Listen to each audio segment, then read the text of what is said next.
Esto que les voy a hablar hoy lo titulé así: El otro como otro en educación.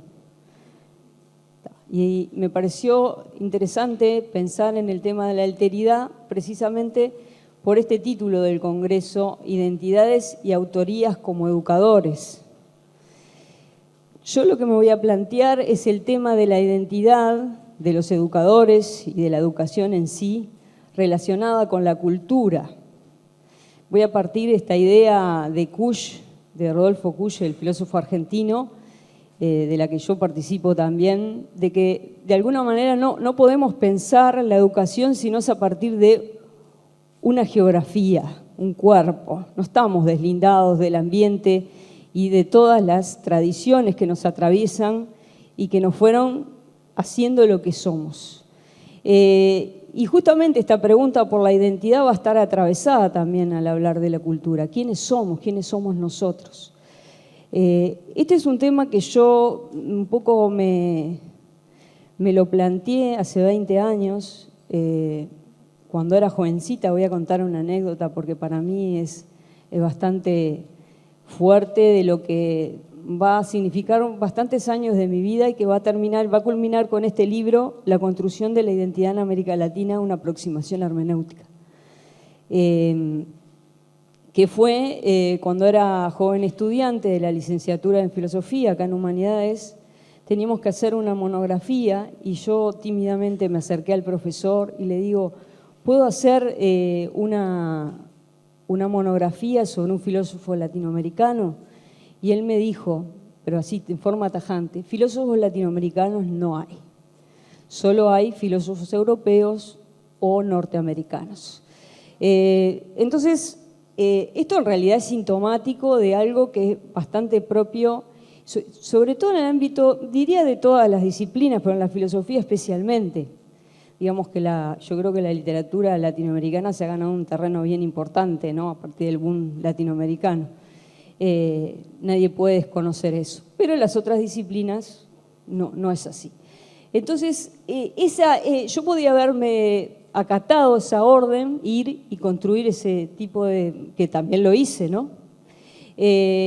Pero me quedé con esta cuestión de que ¿qué estoy haciendo yo acá entonces como futura filósofa? Luego más adelante me voy a dedicar a la filosofía de la educación. ¿Qué voy a producir? Solo voy a ser una replicadora del saber construido en otra parte.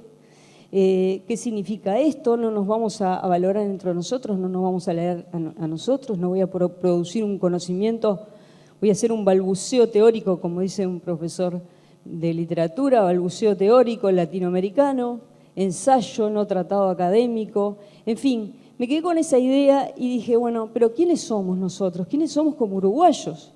¿Nos podemos llamar latinoamericanos?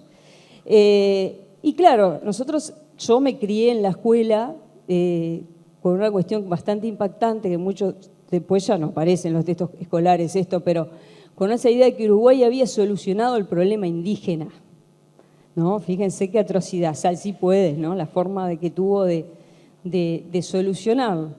Y bueno, no podía contestar esa pregunta si yo no me planteaba esta pregunta de quiénes somos, no entendiendo que fuera un descubrimiento de quiénes somos, pero sí de las improntas culturales que tenemos. Y después yo esto lo voy a ver en el tema de la educación, que nos atraviesan, que reconocemos y que desconocemos. Y ahí va a ser una hipótesis que yo voy a dar en breve. Entonces fui a México y allí estuve 6 años. Para mi mayor sorpresa, acá hay una alumna mexicana que vino hoy. Mi mayor sorpresa, si yo quería estudiar filosofía latinoamericana, no podía estudiarla en filosofía. Tenía que estudiar en estudios latinoamericanos, porque la filosofía latinoamericana en filosofía no se estudiaba. Y bueno, y así, con cantidad de cuestiones, digamos, me acuerdo el libro, 2 libros que me impactaron, bueno, 3 libros me impactaron, pero La visión de los otros, que es un poco la visión de los indígenas que tuvieron sobre los conquistadores, de León Portilla, La filosofía náhuatl, fui encontrando cosas. León Portillas trabajaba en antropología y siendo filósofo también, historiador. Y bueno, y El laberinto de la soledad de Octavio Paz también, que me pareció muy interesante. Y fui descubriendo un poco autodidactamente y también viendo que de alguna manera la impronta indígena a veces la encontraba más fuera de la universidad que dentro de los estudios universitarios, también atravesados por la cuestión de la conquista. Cuando yo traté de plantearme qué son las identidades, no estoy hablando de que la identidad es algo que se encuentra o que se descubre. Ahí yo partí de Charles Taylor para pensar un poco el tema de América Latina. Porque voy a poner entre paréntesis una cosa que se va a quedar explicitado a lo largo de mi charla. No soy latinoamericanista. Pienso que lo europeo también somos también eso. El problema no es eso, es lo que negamos, lo otro que negamos, ¿no? Entonces, yo creo que la autoría está justamente en convertirse en autor y tomar el conocimiento de donde venga para decir algo nuestro, ¿no? Algo propio en cuanto a investigador, en cuanto a docente, en cuanto, en fin. Tomo a Charles Taylor porque me parecía que era importante esta identidad, tiene elementos, es un relato que nos narra.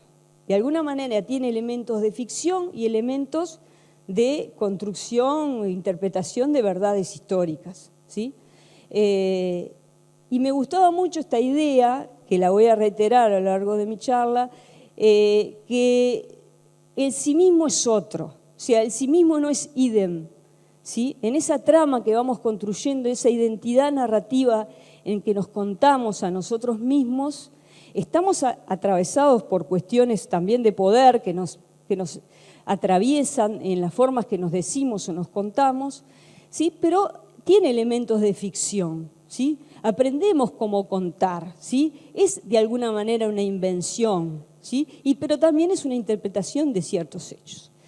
Le decía, el sí mismo no es idem, es otro, ¿sí? Entonces, esas alteridades que nos constituyen, yo siempre voy a hablar del sí mismo como otro también, ¿sí? El sí mismo no como idéntico, sino algo que se va diferenciando, ¿sí? Y asumiendo alteridades. Así como un individuo cuando cuenta su biografía aprende a contarla, dice nací, viví, etcétera, estudié, en fin, aprende formas de contar, ¿sí? Pero va asumiendo identidades también que va aprendiendo, ¿sí? Y con las cuales alteridades que va asumiendo. Bueno, esta cuestión me parecía muy importante. Bueno, después esto tiene obviamente que aprendemos y vamos construyendo identidad también a partir de la escuela, ¿no? Tomando elementos fundadores, de alguna manera creando próceres, ¿sí? Generando instancias que son fundamentales en esa construcción de la identidad, etcétera, etcétera, ¿no? Entonces, la escuela, la educación ahí ocupa un lugar fundamental también, esa construcción de la identidad. ¿Cuál es mi hipótesis central? Mi hipótesis central, o la que yo defiendo, digamos, y que voy a decir acá, que lo que los caracteriza a los latinoamericanos, y después voy a hablar un poco eso de América Latina, en fin, no es tanto lo que somos, sino lo que nos hemos sistemáticamente negado a ser. Y eso está atravesado por el tema de la colonialidad. Diría Quijano, que es el gran autor peruano en lo que se basa el grupo Modernidad y Colonialidad, es como el papa de la decolonialidad, se podría decir, el que se parte hoy día, el pensador sociólogo, habla de una colonialidad del ser, el saber y el poder. O sea, una colonialidad en la forma que tenemos de pensarnos, en los saberes de los que partimos o nos atraviesan, y totalmente vertebrada o atravesada por la cuestión del poder, el poder entendido como dominación.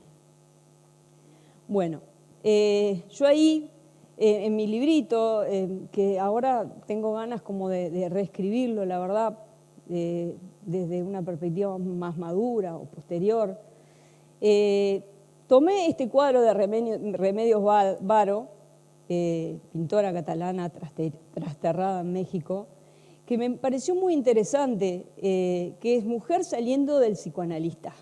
Entonces yo decía, la identidad es un poco eso, un conjunto de máscaras, uno se va buscando a sí mismo y va tirando la máscara en el aljibe, pero detrás de la máscara siempre hay otra máscara. Entonces yo les voy a generar acá una máscara. También, por supuesto que la voy a argumentar, voy a decir por qué me parece esa máscara.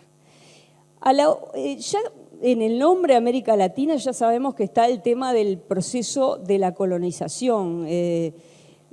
Sabemos que Ardao ha trabajado, el profesor Ardao, que no llegó a ser profesor mío, pero sí pude entrevistarlo y conocerlo personalmente, que es para los que no conocen, un filósofo uruguayo latinoamericanista. Decía que hay todo un problema, que llamamos América hispánica, ¿no? Referido al tema de nuestro condicionamiento con la colonización española, llamamos América Latina, la influencia del latín, llamamos, en fin, y Francia, ¿no? También la influencia francesa, llamamos sería la América portuguesa, ahora no me sale bien, Luso-América, pero también ha habido otras peleas, llamemos a Abya Yala, como llamaban los indígenas, en fin, ya en el nombre hay toda una problemática. ¿Por qué? Porque de alguna manera la pregunta de la identidad viene a partir de, hay un hecho que nos condiciona y que nos asimila como una unidad, porque antes no existía esa unidad, que es 1492, es la colonización de América. Entonces, ahí es que se empieza a pensar algo, es decir, lo que nos caracteriza o hace que pensemos en nosotros mismos es un proceso de violencia, ¿no? Y de conquista. Y el proceso de independencia de la colonización a partir del siglo XIX, no quiere decir lo que dice, por ejemplo, yo comparto lo que dice Quijano, él habla de colonialidad. La colonialidad sigue como estructura mental, ¿sí? En el ser, porque seguimos vinculándonos con la pregunta de quiénes somos a través del racismo, de la raza, que es lo que nos vertebra. Tenemos en el saber, por los saberes que escogemos y la predilección que tenemos, y por supuesto los procesos de colonización que de alguna manera la modernidad, digamos, con la modernidad nace la conquista del otro, que es la conquista de América. Incluso Dussel, dice el pensador mexicano, la modernidad solo se entiende con su contracara, que es la conquista, ¿no? La conquista del otro. Obvio que hoy no podemos decir el proceso de colonización sigue, ahí nace el capitalismo de alguna manera en términos internacionales y llegamos a la colonización ahora, que no podemos decir en el caso de América Latina que sea una colonización europea, española, sino que es anglosajona, es neoliberal y es transversal a todo el sistema mundo, ¿no? Pero con características muy particulares. Por eso 1992 es una fecha fundamental para nosotros, los 500 años del llamado descubrimiento de América, ¿sí? Que empiezan a haber contrafestejos en ese sentido de que como descubrimiento, si nosotros estábamos acá y existíamos, y eso fue un genocidio, eso fue un etnocidio, como dice Baez Jorge y otra gente especializada en estos temas, etnocidio, ¿no? Un asesinato más que de culturas, ¿no?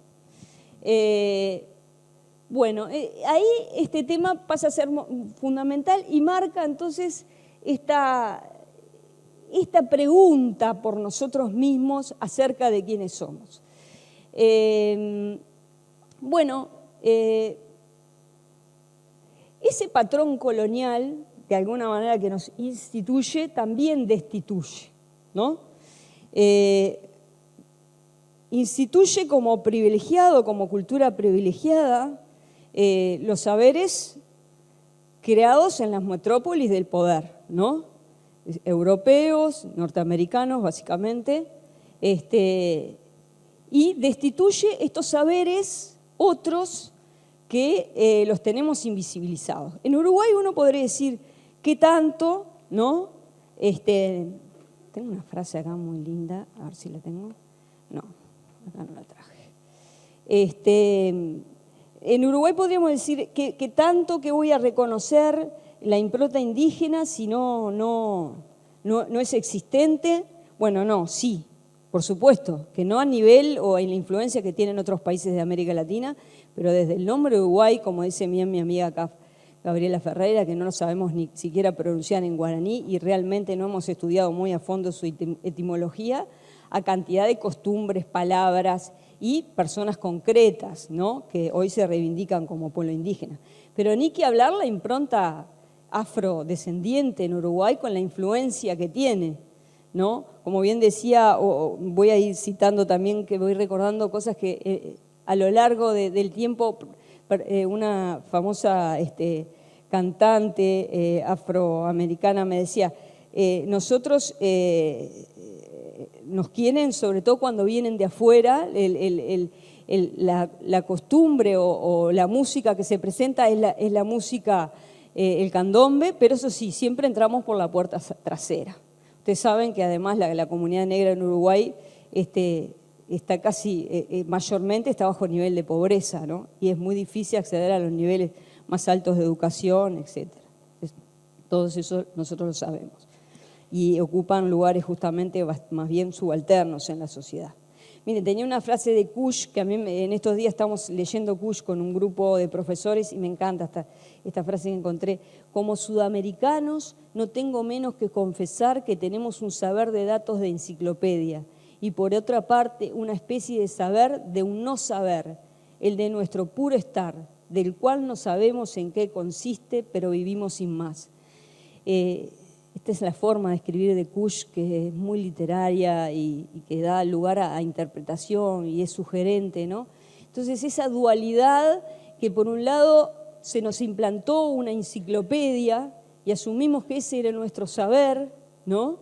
Y no es que el saber europeo no sea también nuestro, ¿no?, sino que no se americanizó, se toma como de una manera reproductiva o irracional, ¿sí? Simplemente es valioso porque es el que viene de afuera, es el que viene de Europa, es el que viene de las metrópolis del poder.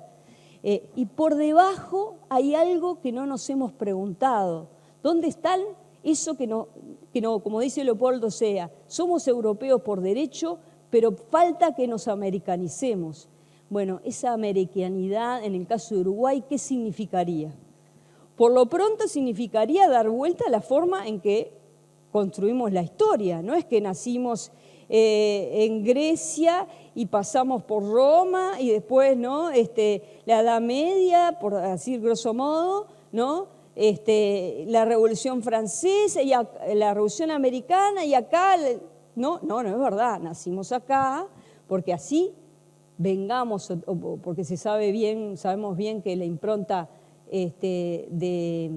migratoria en Uruguay es muy importante en nuestras raíces, pero somos de acá. La historia la tenemos que hacer, estábamos acá, no sé cuánto, de pronto vinieron, ¿no?, hubo un proceso de colonización y ahí está la historia. O sea, hasta en la forma de construir la historia, saben que está atravesada por el tema de la colonización, ¿no? Hegel pensaba que nosotros no éramos parte de la historia. Y hace poco descubrí, por ejemplo, ustedes saben, yo soy muy lectora, obviamente, tengo como todos ustedes, principalmente la Biblioteca Europea. Descubrí el tratado sobre las razas de Kant, que los tenían bien escondidos, y bueno, es de un racismo espeluznante. Kant es el que funda justamente la idea de la ilustración, el sapere aude, atrévete a saber. Pero ¿quién podía saber? Porque es bueno, atrévete a saber. Todos, yo estoy atreviéndome a saber en esta conferencia. Pero ¿quiénes eran los que podían saber en el siglo XVIII en la mentalidad de Kant? Bueno, los burgueses, los doctores, no el pueblo, no las mujeres y por supuesto menos los indígenas o los pueblos originarios o los afrodescendientes, ¿no? Es más, atribuía en ese tratado sobre las razas la justificación del colonialismo, para más prueba, digamos, de que realmente la modernidad, con todo su esplendor y toda su sus derechos que vienen detrás, afirmaban derechos de algunos negándoselos a otros, ¿no? Entonces él justifica, dice que los negros no son educables, ¿no? Por ejemplo, dice, ¿por qué? Justamente la base racional y moral y ética, que es el fundamento principal de la filosofía kantiana, basada en la razón, no es susceptible para una persona que no puede tener la razón. ¿Cuál? La razón no universal, la de un pueblo. Hay pretensión de universalidad, ¿sí? Pero la mirada que ve al otro como particular no se ve a sí mismo también como particular. O sea, esa filosofía nació en una geocultura, la de Kant, ¿no? Y tenía pretensión de universalidad, pero ¿la universalidad de quiénes? Siempre hay que preguntarnos. Este es un ejercicio que tenemos que preguntarnos todos siempre. Cuando hacemos teoría, cuando hacemos investigación, cuando damos clase y partimos de un currículum, ¿quiénes faltan en esa mesa? ¿Quiénes no están?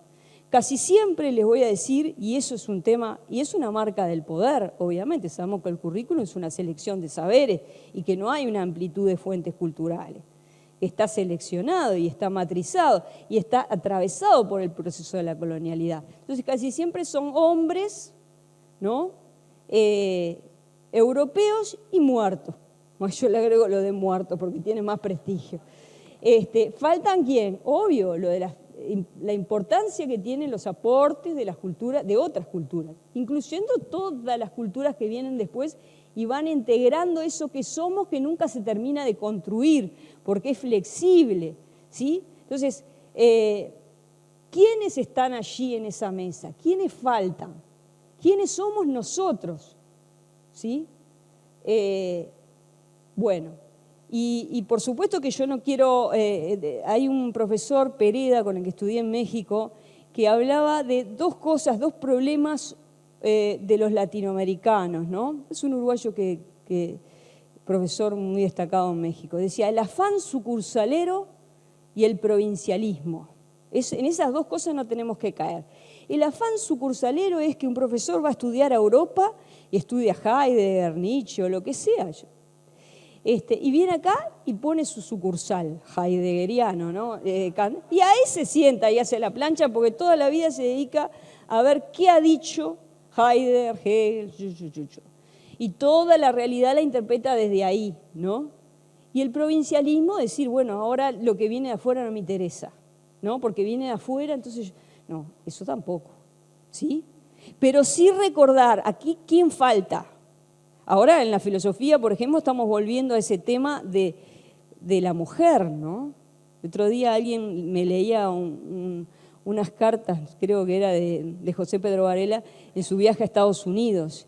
Y lo que le había espantado ver que las mujeres estaban ocupando tantos lugares. No vaya a ser que ahora se nos pegue eso en Uruguay, ¿no? Si no hay que olvidar también que nosotros estamos vertebrados, la educación, nosotros que no tuvimos un periodo colonial tan grande porque no interesábamos tanto, ¿no?, a los colonizadores en busca de oro, estamos matrizados por el tema de barbarie y civilización. La cultura, la educación uruguaya, vareliana y en adelante, es una educación de la ciudad en relación al campo, del blanco civilizado en relación al bárbaro, ¿no? Sarmientos mediante también en Argentina. Y bueno, sobre eso podríamos hablar mucho, sobre el tema del bárbaro, pero el tema es que ahora sí que nos estamos preguntando todas estas cosas, ¿no? Entonces, claro que el patrón colonial instituye y destituye, ¿no? ¿Qué instituye? ¿Qué le da valor? ¿Y qué está dejando afuera? Y eso siempre nos lo tenemos que preguntar. Y también el intento de mirar de las cosas de otra manera, que yo puse el mapa al revés, ¿no? Saqué un mapa al revés. Ustedes saben que hasta los mapas están atravesados por cuestiones ideológicas en este sentido del tamaño que se le da a Europa con respecto a América, en fin, a África. Hasta eso estaba ideologizado y se ha replanteado, ¿no? Entonces, mirar las cosas de otra manera quiere decir mirarlas más geoculturalmente, ¿sí? Y atravesadas por atravesó esta forma de entendernos a nosotros mismos, quiénes somos. Yo voy a poner cada tanto ejemplos porque me parece que son, recuerdo un viaje a Chile, ¿no? Porque son sintomáticos de todo esto lo que está sucediendo. Y dos ejemplos en Chile que me impactaron antes de escribir este libro. La abuela del amigo que yo iba, que se pasaba un algodón con alcohol todos los días, y yo le digo, ¿pero para qué hace usted eso? Para estar más blanca, ¿no? Porque obviamente el color de la piel es ser menos, ¿no? Y un almuerzo que tuve en la casa de este amigo con un padre que era militar, médico, de posición alta, por supuesto, y yo encantada porque tenía rasgos indígenas. Le digo, qué bueno, usted tiene rasgos indígenas. ¿Para qué? Le dije eso. Después mi amigo me dice, vos no podés decir eso acá. Entonces fue enseguida a buscar una foto que parecía rubio de ojos celestes, ¿no? Entonces me decía, realmente soy yo. Colonialidad del ser, ¿no? Bueno, eso lo puedo ver. También la cuestión al revés. Yo yendo a México y teniendo como una condescendencia conmigo, porque, claro, parezco europea. Entonces, por los rasgos, ¿no? Entonces, usted, señora, no lo están molestando los indios que me venían a los indígenas que me venían a vender cosas que son de ahí, ¿no? Señora, quiere que le alcancemos todo así, ¿no? Esa condescendencia también, al revés, el elevar un estatus por los rasgos raciales, ¿no? Hay una anécdota bien interesante del libro de, ¿cómo se llama? El de Fanon Fanon, el de Condenados de la Tierra, ¿no? Que él era Martinica tenía una posición de doctor, por supuesto, afrancesado, se sentía un francés, hasta que llegó a París. Ahí se dio cuenta que era negro. Porque el tema de la raza es un tema relacional, es evidente que es un invento, no existe el blanco, el negro, el amarillo, ¿no? Sino que existe una entronización de un aspecto racial producto de la colonización que se inventa como centro, como el humano universal, con respecto a alteridades que no responden a ese patrón, ¿sí? Bueno, ese invento, que es un invento relacional y que no se entiende si no es relacional, es el racismo. Y según Quijano, yo no lo veía así, pero Quijano lo veía más por el lado cultural. Dice que el tema, más que el tema de la clase, es la raza el que atraviesa el tema de la colonialidad. Y la clase social también tiene que ver con la raza.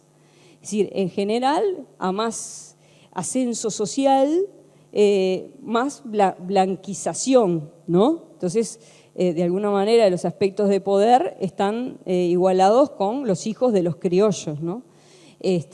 Con respecto a que cuanto más marginalidad, más en América Latina en general, más rasgos indígenas o de africanidad, ¿no? Y eso está clarísimo. Bueno, esta cuestión de la construcción que se relata y la educación contribuye a relatar, y que para desandarla, para no ser, como dice Dussel, oprimidos y opresores los docentes, tenemos que siempre deconstruir eso. Porque yo sé que según los niveles en Uruguay hay más o menos libertad de cátedra, ¿no? Ese es otro tema.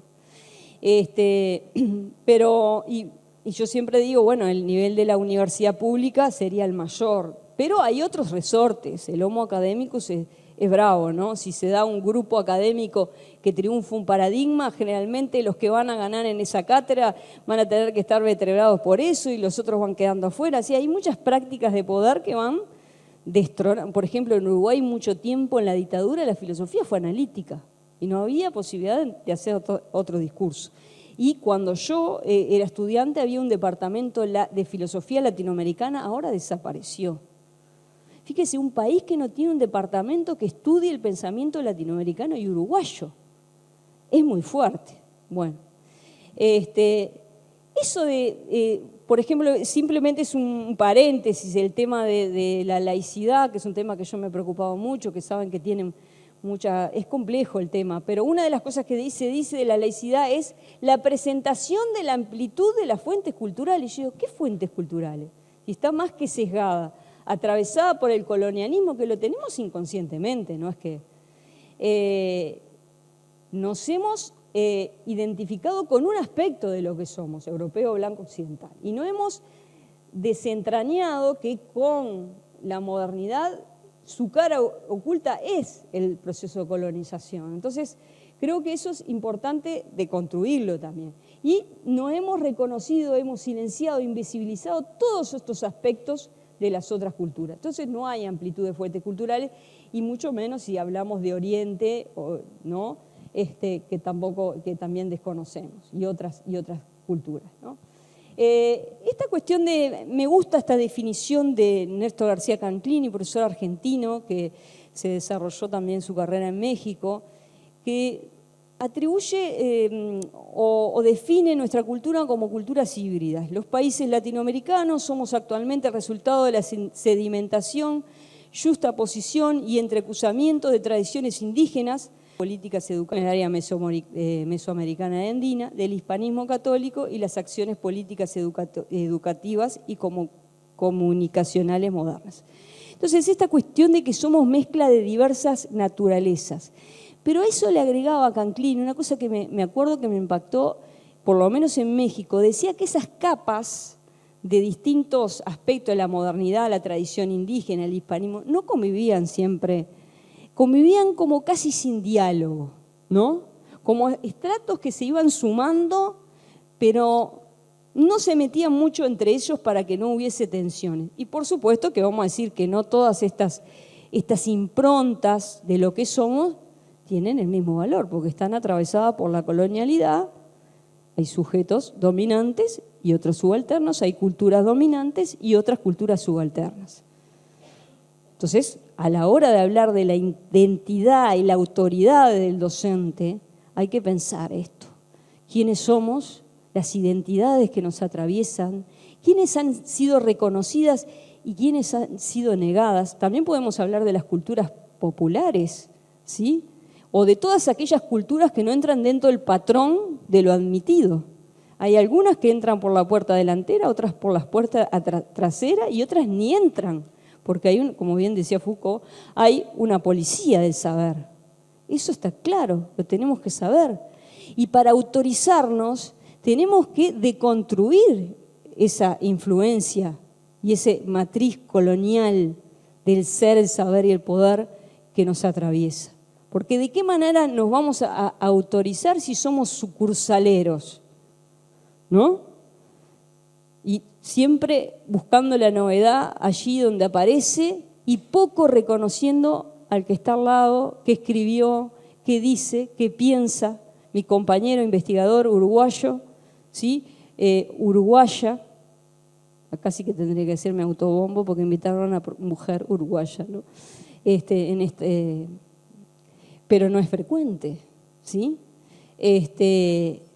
Esa cosa del uruguayo también, eso de reconocer lo que viene afuera, ¿sí? Y desconocer lo propio. Somos extranjeros en nuestra propia tierra. Yo quisiera ver la biblioteca de cada uno de nosotros, me incluyo. Yo soy, bueno, omnívora, o sea, de todo, pero qué poco hay que conocemos de autores latinoamericanos, uruguayos, ¿sí? Qué poco sabemos de las tradiciones indígenas, incluso las que han vertebrado o condicionado nuestra geocultura, ¿sí?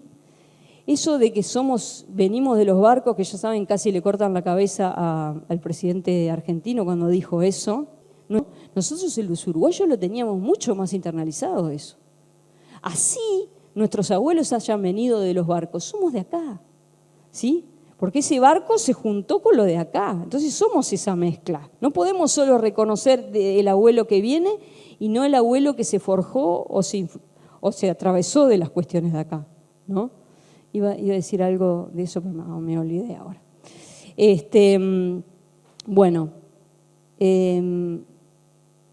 Entonces, esta cuestión de la identidad debe estar ligada necesariamente a esas alteridades que hemos de reconocer lo negado, ¿sí? Evidentemente que hay la universidad, pero toda es una institución moderna y es una institución atravesada por la colonialidad, del saber, del ser y el poder. De ahí que yo voy a México y tampoco me encuentro con la filosofía latinoamericana. Aunque les parezca mentira, fue una discusión durante muchos años si existe una filosofía latinoamericana o le tenemos que llamar pensamiento. De entre Leopoldo Sea, sí, Salazar Bondi, después intervino Ardao, en fin, eso yo creo que ya terminó. Terminó porque ya ni siquiera se trata ese tema o directamente se asume que la hay o directamente se asume que no la hay. En fin, eso puede ser en varias cuestiones. Bueno, la educación negada. ¿Cuál es la educación negada? Que es la asociada justamente a esta falta de reconocimiento. Y fíjense que si tenemos un alumno afrodescendiente aquí y que casi uno ve que no hay, ¿no? En la universidad o en los estratos universitarios llegan pocos. ¿Cómo se va a sentir si la cultura de la que él proviene no ha sido reconocida en eso que el profesor está contando, en eso que el profesor, o cualquiera ella sea?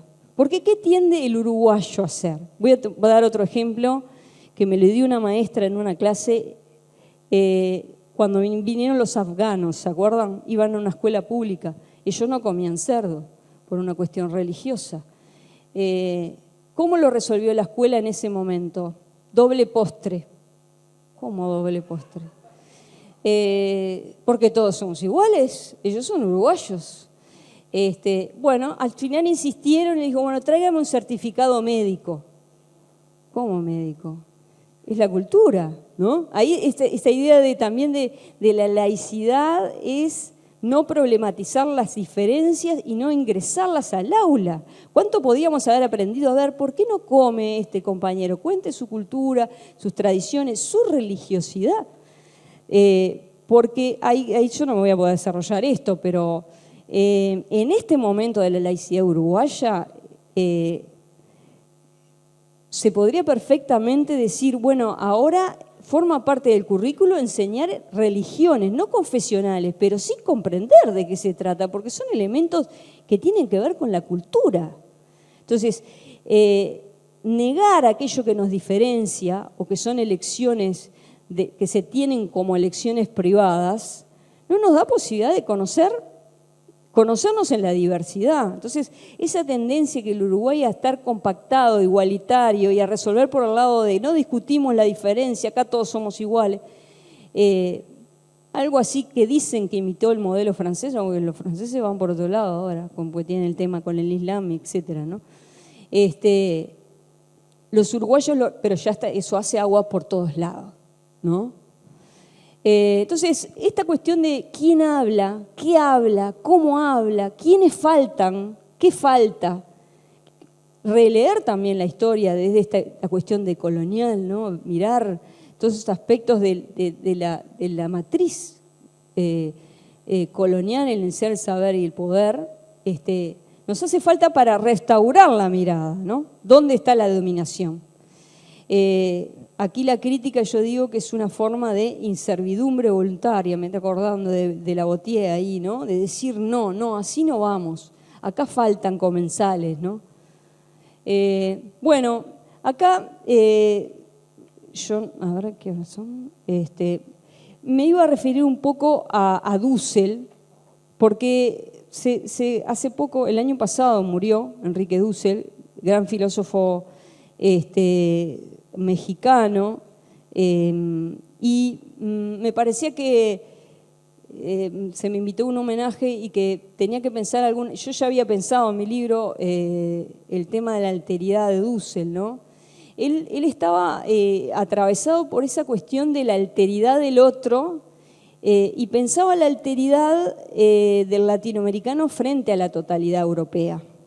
A mí nunca me convenció eso, porque generaba una dualidad, ¿no? Ahí está el otro, y el filósofo de la liberación que él en su imaginario pretendía crear, era como una especie de mediador que se permitía escuchar esa alteridad sin condicionamientos para realmente estar abierto a esa pluralidad y esa diferencia. Sobre todo el otro afectado, excluido, ¿no? que era el afrodescendiente, el pueblo originario sobre todo y el pobre, ¿no? Aquí estaba una impronta como muy judeocristiana también en el pensamiento de Dussel. Mi tesis es que no hay un otro en este momento de la partida, ¿no? No en 1492, pero en este momento de la partida no hay tal cosa como un otro incontaminado, ¿no? Como bien dice Gallardo, pensador chileno, hoy el indígena está atravesado también por la cultura que lo colonizó, ¿no? No está eso en estado puro. Puede ser que haya eventualmente algo que esté en un estado mucho más puro o incontaminado. Pero en términos, digamos, a mí me parece que esa cuestión de ver una dualidad entre totalidad y alteridad no funcionaba, porque yo sigo pensando que esa totalidad dominante y esa alteridad está dentro de cada uno, no afuera, no es algo que yo voy a descubrir afuera, es algo que tenemos en nosotros mismos, ¿no? Entonces, tampoco me gustaba mucho esa idea de que hay un filósofo de la liberación que se deja interpelar, es una filosofía muy ética, por un otro, porque en definitiva también el otro es un punto de vista, ¿sí? Ahí yo recordaba un pequeño párrafo de Alicia en el País del Espejo, que el unicornio se encuentra con Alicia y le dice, habla Alicia, porque yo pensé siempre que las niñas eran animales fabulosos. Y entonces Alicia le dice, yo también pensé que los unicornios eran animales fabulosos, ¿no? Entonces, ahora que nos encontramos, vamos a hablar, ¿no? Entonces yo creo que el tema pasa por esta cuestión que sí promovió Dussel, de una especie de plataformas de diálogo, ¿no? Entre el norte y el sur, y el sur y el sur. Eso me parecía interesante también. Yo asistí a algunas estas del norte y sur de la filosofía de la liberación con la filosofía comunicativa de Abel Habermas, también para que el pensamiento europeo se desentrone de esa centralidad y vea la otra cara de la modernidad, que fue la colonización del otro, y el genocidio, la matanza y la destrucción de la cultura del otro. Con matices. Obviamente tenemos un Bartolomé de las Casas que defendió en algún sentido, en su contexto, a los pueblos originarios. Contra Ginés de Sepúlveda, ¿se acuerdan de esa discusión, no? Si tenían alma los indígenas. Uno decía que sí, que por eso había que cristianizarlos, y el otro decía, pero no los mataba, ¿no? Y estaba contra la violencia. No defendió así los pueblos, decía, para trabajar de forma forzosa están los afrodescendientes, o sea, están adelantados. No es. Y el otro decía, no tienen alma, no son racionales, hay que explotarlos, hay que usurparlos. Bueno, dicen que es la primera discusión antropológica y la gran discusión filosófica de América, ¿no?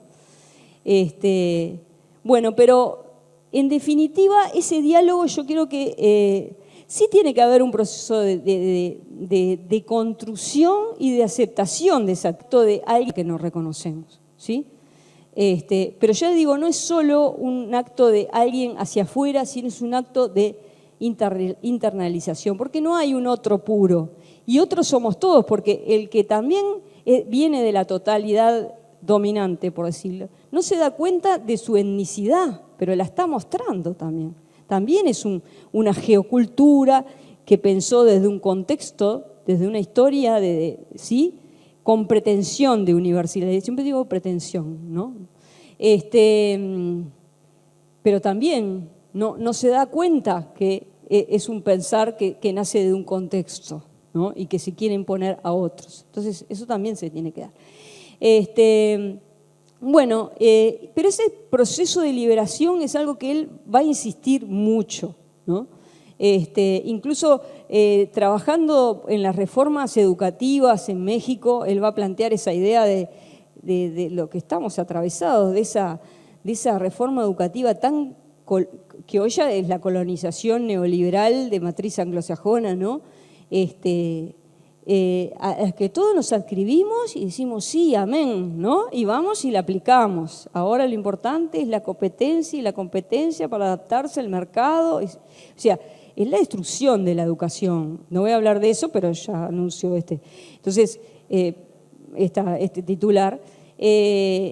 Y sin embargo, ahí hay esta cuestión, acatemos, ¿no? Acatemos.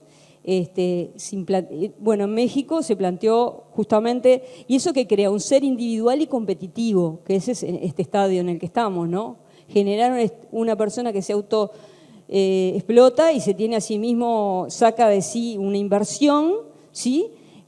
A través de competencias y individuar la carrera, ¿no? Y bueno, Dussel, por ejemplo, aportó mucho en relación a pensar la educación en forma como comunidad, comunitariamente, ¿no? Interesante eso.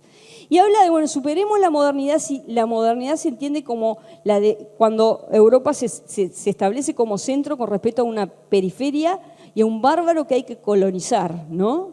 Entonces, superemos eso y comencemos reconocimiento de estas alteridades, ¿no? En ese sentido, la filosofía dice de la liberación requiere una pedagógica, ¿no?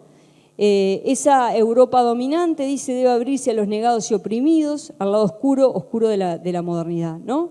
Porque también toda persona que civiliza y mata la otra cultura también se desciviliza, ¿no? No es que eso tenga un efecto solo en el otro, también en qué transforma aquel que hace ese acto, ¿no? Lo transforma, bueno, en genocida, en asesino, en fin. Bueno, eso, establecer y decodificar un poco el tema de esta pedagogía dominante, eurocéntrica, sucursalera, esa mismidad, sin alteridad, sin todos esos otros que no han sido reconocidos, que hoy aumenta ¿no? Todos estos otros que pueden ser culturas populares, que tienen sus calidades y sus saberes legitimados también.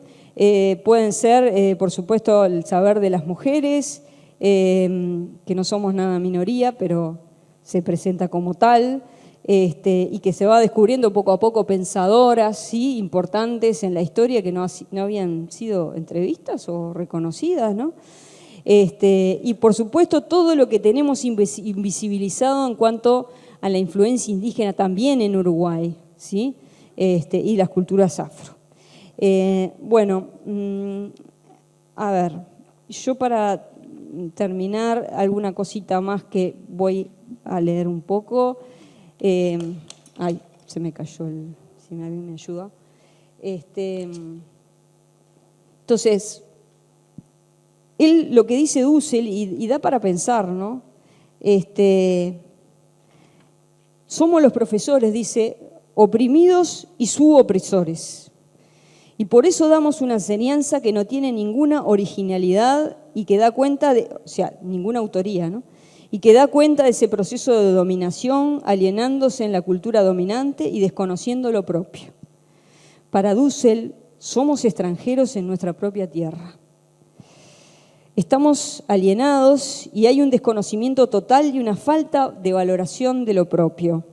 Esa alienación en la que estamos envueltos los profesores y maestros aliena a los demás.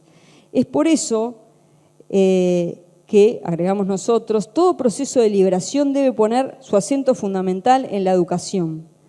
Para entrar en un proceso de liberación, el maestro, profesora, debe reconocer esta opresión e invertir la situación de poder.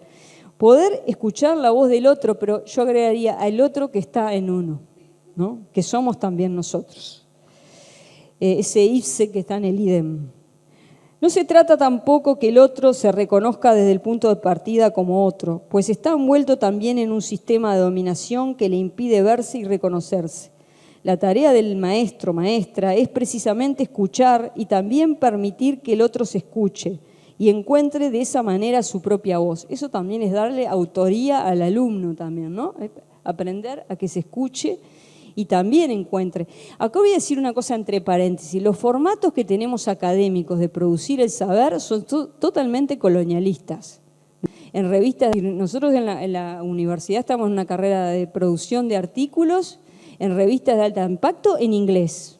Y hay que producir aunque no se tenga nada que decir. Bueno, eso evidentemente nos quita a todos cualquier tipo de autoría, porque nos obliga incluso el formato académico, ustedes saben que se quiere parecer al artículo de las ciencias duras y ha dejado el ensayo. Acá tenemos un gran ensayista, el profesor La Rosa, que diga cómo le fue en la universidad siendo ensayista, si le valoraron ser ensayista. Y no, y el ensayista es la forma de expresión de las humanidades, más propia de las humanidades, que genera autoría.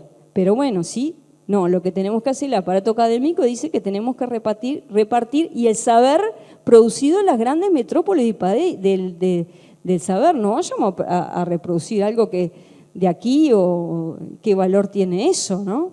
Entonces ahí ya la forma de crear conocimiento es un pelotazo en contra de la autoría total, ¿no? La tarea del maestro entonces sería escuchar su propia voz sin perder la capacidad crítica. Esta criticidad es el medio que le permite forjarse también o forjar una resistencia al sistema dominante. El maestro de la liberación, y acá estoy citando a Dussel, pero estoy dialogando con él también, no citando, parafraseándolo, ¿no? Ha de conocer la cultura de la periferia, dice él, y del oprimido. Ha de permitir que hable y que se hable, solo ahí podría comenzar un proceso de liberación. La filosofía dusseliana también es pedagógica, porque le da lugar a la alteridad y al otro, ¿sí? Si bien cae en este dualismo que criticamos anteriormente, ¿no? Pero lo importante es que habilitaría que esa autoridad aflore y se manifiesta y se construya y se defiende, ¿no? El maestro del pueblo, como el maestro liberador, solo se libera en la medida que escucha esa alteridad, ¿no? Pero también la escucha adentro de él, ¿no? No es el otro que escucha al otro, que tiene ese poder de darle voz al otro, sino que escucha su propia alteridad. Solo puede convertirse en filósofo o pedagogo si esa alteridad del otro lo penetra y lo conforma, generando un proceso de apertura y la posibilidad de un mundo nuevo. Y ahí yo en mi libro hablaba de un personaje que es un personaje metafórico que se ha generado en América Latina, que con Gallardo yo le llamo el ladino, ¿no? ¿Quién es el ladino? Es el asesino del otro. Desde el punto de vista de la cultura latinoamericana, desde 1492 a nuestros días, se ha forjado un tipo de identidad cuya impronta es precisamente desconocer la diversidad latinoamericana, es decir, la mezcla de unos y otros que nos constituye. Acá cito a Gallardo: ser ladino designe por consiguiente una actitud, más que un carácter o sustancialización. Desde luego, el ladino ha sido encarnado históricamente por sectores raciales, étnicos y económicos sociales y por sus instituciones, de modo que el vocablo indica también lo blanco, lo mestizo, el comportamiento eurocéntrico y jerárquico cristiano y los explotadores y represores del pueblo. Ahí termina la cita. Yo digo, ser ladino implica no solo asesinar al otro, matar e invisibilizar, sino también asesinar al otro que hay en mí, simplemente negarlo. Ser ladino es precisamente no reconocer la otredad interior, no reconocer que también se es otro. En virtud de ese no reconocimiento interno ocurre el asesinato del otro, que se pone como otro exterior y viceversa, que a su vez invisibiliza a ese otro negado en el interior. Si se quiere, precisamente nuestra diferencia, no lo distinto en relación con lo europeo, es lo que pretende negar el ladino, nuestra diversidad diferente a la diversidad del otro, en definitiva, nuestra riqueza cultural. Bueno, por aquí termino. Muchísimas gracias por escucharme.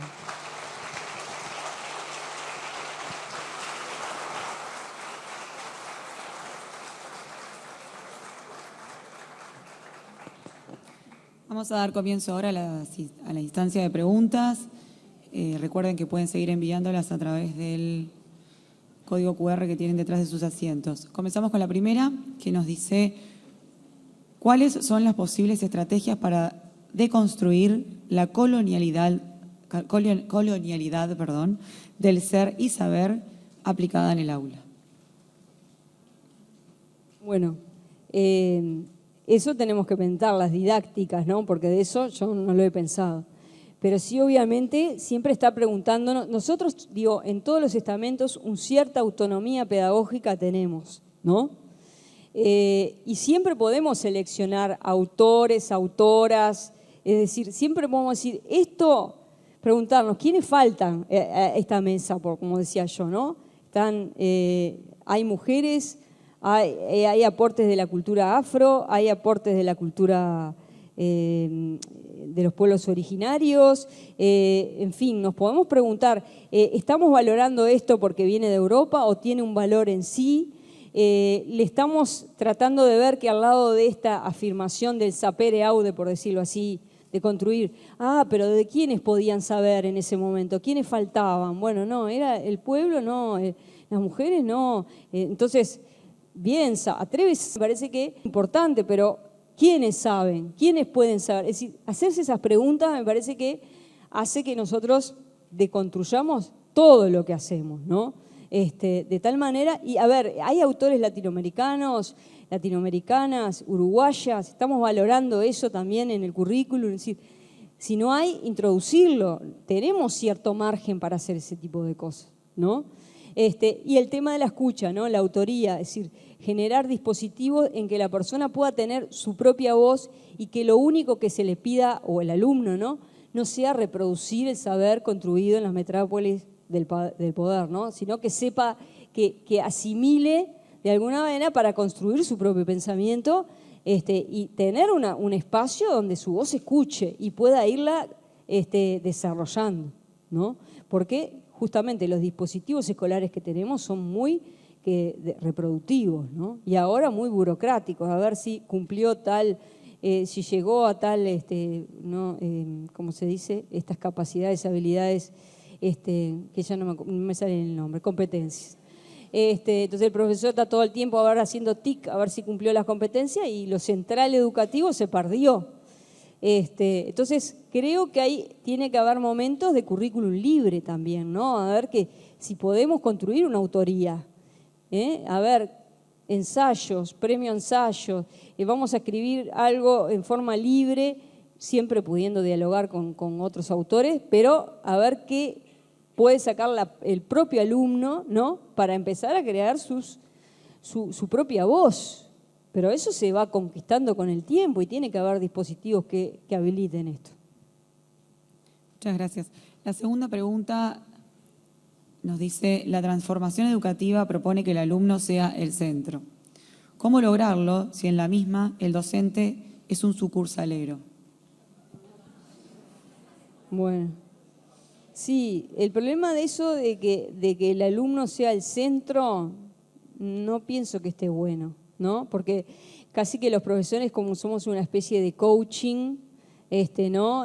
Haciendo ver que él tenga habilidad. Y no hay eso que tiene que tener la educación, que es el diálogo entre los que vinieron y los que van a venir, ¿no? Como dice Arendt, ¿no?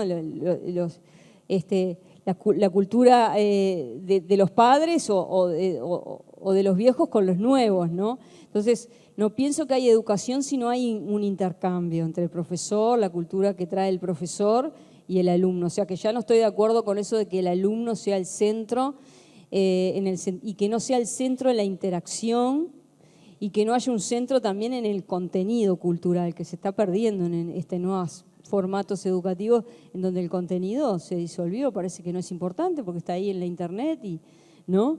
Y eso forma y conforma también. Entonces, ya a partir de ahí ya no estaría de acuerdo.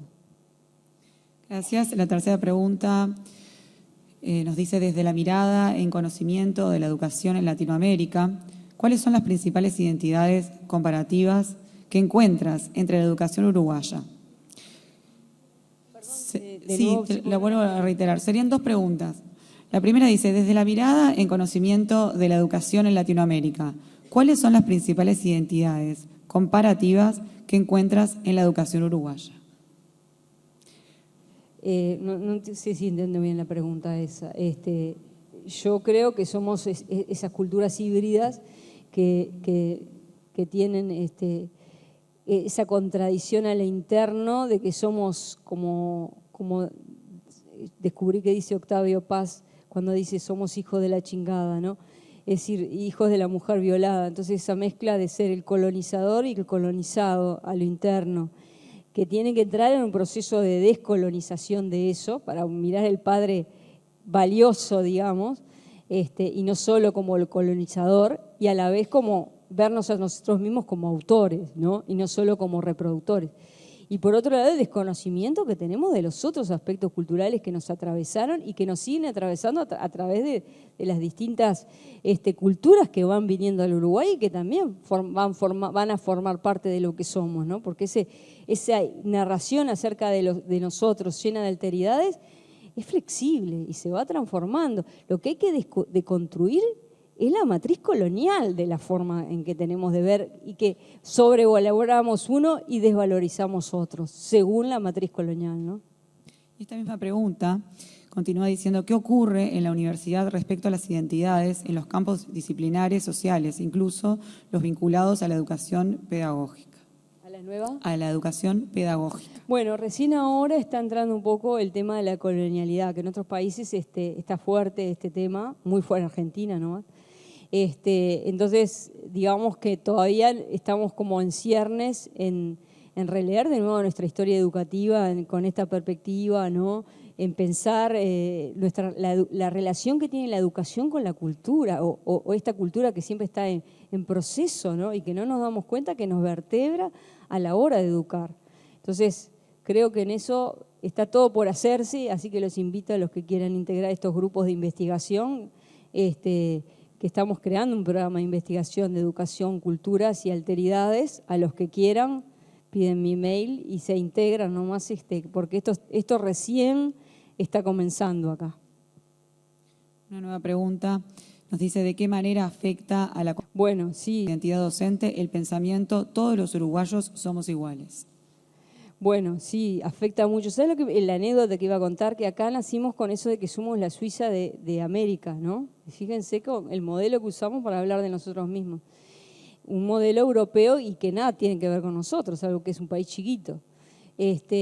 Cuando fui a Costa Rica a estudiar, me encontré que los costarricenses se llamaban la Suiza de Centroamérica. Yo dije, no puede ser, qué país petizo, ¿no? Llamarse así. Y bueno, ahí vieron, es decir, en esa forma de valorarnos a nosotros mismos, usando un patrón de un país, se ve el colonialismo. Entonces, obviamente que el Uruguay tiene que dejar de lado esto. La igualdad es importante, por supuesto, pero sí va de la mano de la diferencia, ¿tá? Entonces, realmente el Uruguay tiene que superar esa cosa de que la laicidad es no hablemos de ciertos temas, no, hablemos de todo. Porque es eso, está definido en el artículo 17 de la Ley Actual de Educación, ¿no? Hablemos de todo de forma razonada, respetuosa, ¿sí? Donde estén las diversas campanas, ¿sí? Pero que la diversidad no se acalle, que la diversidad entre, ¿sí? Y por supuesto que no todas las diversidades son aceptables, porque si alguien me dice, no, porque los blancos somos superiores, supremacía racial, pero vamos a dejar que aflore, porque si no, ¿cómo educamos? Entonces, que aflore eso y se diga, porque eso existe. Hace poco hubo saben que en Rivera un profesor habló de que los negros son todos vagos y que a los pobres hay que explotarlo y que somos mejor los negros que son gringos, mezcla con gringos, o sea, cuanto más blanquito mejor, ¿no? Y yo digo, no importa ese profesor es, quiero decir, es modelo de una cultura que se vive. En él afloró ese odio racial. Pero ¿ustedes se creen que solo de esa persona como individuo? Que raramente una flor extraña apareció en la clase, en la UTU y dijo eso. No, eso es algo que está, que ahora no se dice tanto porque se sabe que como el odio al que es diferente en todo tipo, el de que es diverso sexualmente, al de género, el odio al diferente y al odio a la diferencia dentro de nosotros que no la dejamos aflorar también. Entonces, el tema es que realmente tenemos que dejar aflorar ese tipo de cosas y aprender de eso, a ver qué hay acá en esta cultura que surgió un profesor que dijo eso, así olímpicamente, ¿no? Se le aplicó la ley contra la discriminación, el odio, pero el odio y la discriminación atraviesa nuestra sociedad. Entonces, hay que deconstruirla, hay que volver a mirar esta mirada sobre el tema racial, ¿no? Muchas gracias. La quinta pregunta nos dice, ¿qué margen poseemos los y las docentes para llevar a cabo prácticas contraculturales cuando desde arriba se nos impone un currículum hegemónico, nos supervisan y nos regulan? ¿Y nos qué? Y nos regulan. Sí, obviamente que hay una imposición, que hay un currículo hegemónico colonialista y colonizador, neoliberal, que se impone, pero hay intersticios, porque ¿qué quieren que les diga? El jefe de la clase está ahí, que es el profesor. Entonces siempre hay intersticios para tomar eso y hacer otras cosas, con los otros en la medida que se pueda hasta que se supere este estado actual de cosas y podamos pensar los y las docentes qué currículum tenemos que tener de acuerdo a nuestras convicciones, nuestra cultura, nuestra formación y no impuesto de afuera, ¿no? Pero mientras tanto no vamos a quedarnos con los brazos cruzados, se pueden decir y hacer muchas cosas, ¿sí? Entonces están siempre no somos solo reproductores, hay siempre intersticios y posibilidad de resistencia. La siguiente pregunta, ¿cómo pensar formatos pedagógicos comunitarios contrahegemónicos y que sustenten verdaderos cambios en los proyectos educativos locales y latinoamericanos? Claro, ahí habría que ver experiencia. En cuanto a la universidad, nosotros tenemos esto de la extensión. A través de la extensión, que es una pata de la formación universitaria, se dan muchas posibilidades de trabajar de diferente forma que como se trabaja en el statu quo, ¿no? Porque ahí realmente se establecen diálogos de saberes, ¿no? Con la comunidad. Entonces, ahí pasan cosas muy interesantes que también se llama extensión crítica, que tienen esa mirada interseccional, que mira el tema de la raza, mira el tema de la clase social también, y el tema de género, para darle voz a todos aquellos que no han tenido y que no entran en la universidad, a través de la extensión. En el caso de secundaria, primaria, habría que pensar todas esas actividades que tienen que ver, por ejemplo, con el afuera, ¿no? En la medida que podamos escuchar también lo que sucede afuera y aprender de eso, porque se aprende de todo, ¿no? Y todo el tiempo, como decía Montaigne. Así que ahí les dejo a ustedes ir pensando estrategias para superar también el individualismo, que es el que tiende la nueva hegemonía en términos culturales y educativos, ¿no? Es decir, cómo trabajar y cómo pensar las cosas en términos comunitarios y cómo la escuela se vincula con la comunidad. Muchas gracias. Por acá nos piden, por favor, si tú puedes compartir tu mail. Sí, claro. Es Díaz con Z, Gena, Díaz, Genis Andrea, no, díazgena@gmail.com. Los que se quieran acercar a trabajar todos estos temas con nosotros, encantados. Estamos abiertos. Bueno, muchísimas gracias a todos por escuchar.